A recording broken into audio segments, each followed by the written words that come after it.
So I learned about this term only a year ago. Before that, I had no idea it existed, and I had no idea what was wrong with me. And that's the thing. I always thought that I'm just not focused. I can't just have too many interests. I need to have just one goal, one project, and work on it so I can excel. And that was the problem.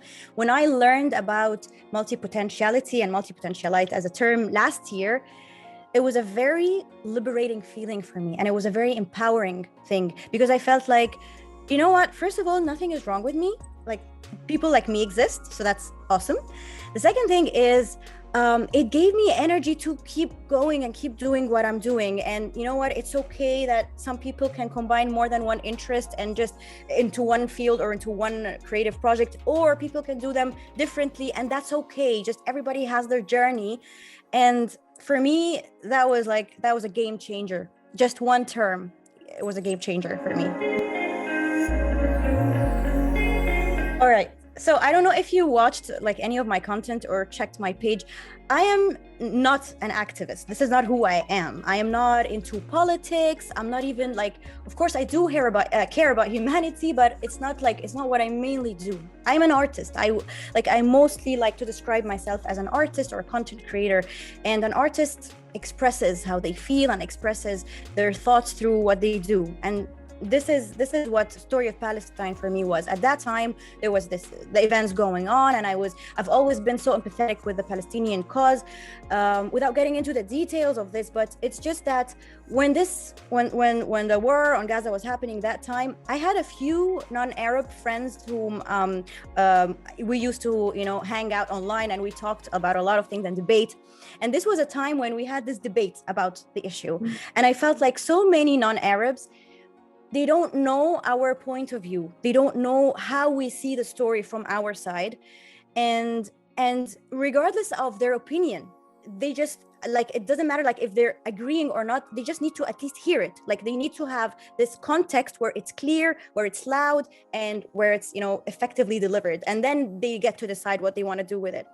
So my intention when I made this song was only for this few, like a small number of friends that I had this debate with, just to have this opportunity to explain it to them in my way, in my artistic way. I put it online. I had 3,000 followers back then, only a few of them whom I'm intending to talk to. That's why I chose English. And yeah, that was my intention, but never have I ever imagined it would be viral.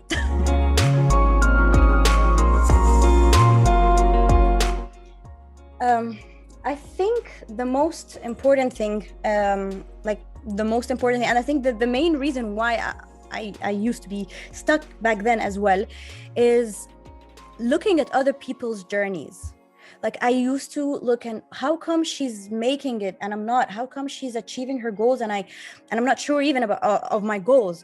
How come I was supposed to be doing that, but I'm not? This constant feeling of I should have done this, or why am I not doing like her?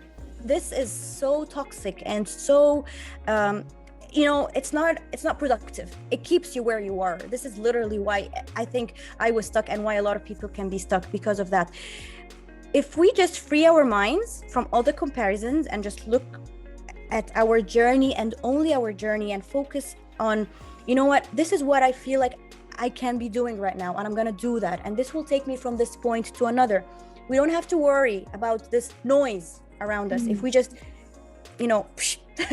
shush it all off and focus on our own, be kind to ourselves and to our journey, and just move on like that, I think it will help us get out of this stuck situation.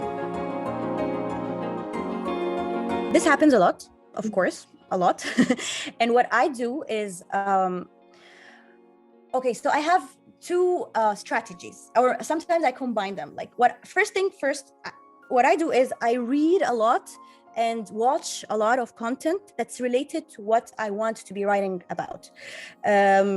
Just to be, inspired. I have to consume, like, I have a lot of inputs. It's the input stage, a lot. And then I have to take a break. Maybe it could be It could be, it depends, of course, on how long my plan is and like when I need to achieve this goal or this content to be. If I have enough time, I can stay for a week. If I have not enough time, it could be just for one day. I have to totally disconnect. I just had my input, now I disconnect, and then I reconnect again. I sit down. Sometimes that's enough. Sometimes this just does the job. I have inputs in the back of my head. I've taken my break now. I know how to do something similar or get into the mood and write. Sometimes this is not enough.